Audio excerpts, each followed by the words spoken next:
Đấy. Thứ nhất cắt vế, cắt sát tang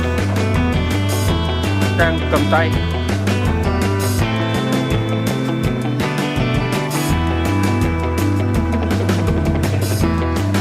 Là cắt rất mịn.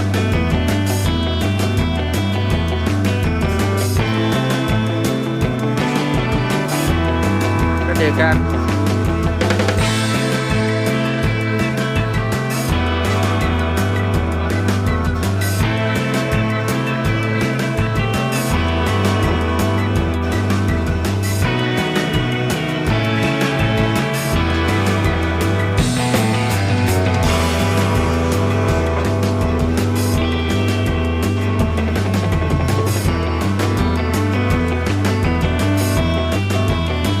Máy làm tất mất thời gian xả tay.